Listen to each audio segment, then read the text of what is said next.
গত বছরের 2রা জুন বালেশ্বরে দুর্ঘটনার কবলে পড়েছিল করমণ্ডল এক্সপ্রেস। 295 জনের প্রাণ গিয়েছিল। আবারও সেই জুন মাসেই দুর্ঘটনার কবলে পড়ল আরও একটি দূরপাল্লার ট্রেন। বারবার ট্রেন দুর্ঘটনার কবলে পড়ে প্রাণ হারাচ্ছেন সাধারণ মানুষ। কাঠগড়ায় মোদী প্রধানমন্ত্রিত্বাধীন সরকার। তবে শুধু এনডিএ সরকারের আমলেই নয়, ইউপিএ আমলেও একাধিক রেল দুর্ঘটনা নাড়িয়ে দিয়েছিল গোটা দেশকে। এক নজরে দেখে নেব গত প্রায় 40 বছরের বিপুল প্রাণহানির রেল দুর্ঘটনাগুলি। 1981 সালের 6 জুন বিহারে ট্রেন দুর্ঘটনায় 235 জনের মৃত্যু হয়।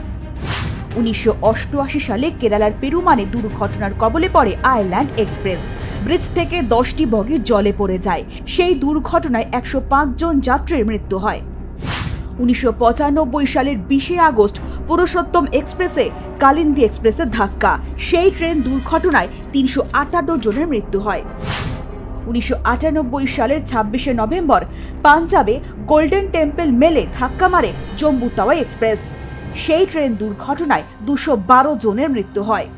1999 সালে সিগন্যাল সমস্যার জেরে বধ অসম এক্সপ্রেসের ধাক্কা ব্রহ্মপুত্র মেলকে, আর সেই দুর্ঘটনায় 285 জনের মৃত্যু হয়।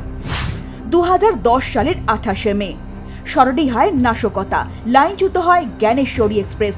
170 জনের মৃত্যু হয়। 2014 সালের 26 মে মালগাড়ির সঙ্গে গোরখধাম এক্সপ্রেসের সংঘর্ষ।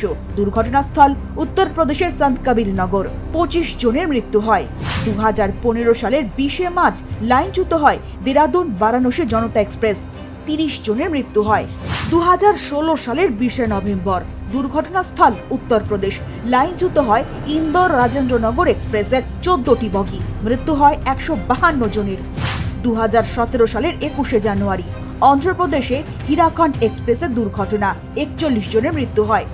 2022 সালের 13 জানুয়ারি নিউ ময়নাগুড়ি ও নিউ দহমনি স্টেশনের মাঝে দুর্ঘটনা, লাইনচ্যুত বিকানের গুয়াহাটি এক্সপ্রেস।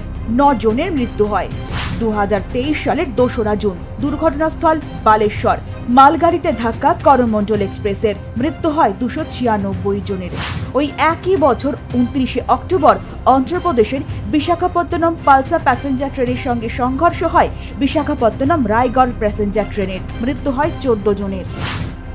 বিগত কয়েক বছর রেলের আলাদাভাবে কোনো বাজেট পেশ করা হয় না। ফলে কাঞ্চনজঙ্ঘা এক্সপ্রেসের দুর্ঘটনায় বর্তমান বিরোধীরা মোদী সরকারের নীতিকেই কাঠগড়ায় তুলছেন। Bureau report, Hi News network.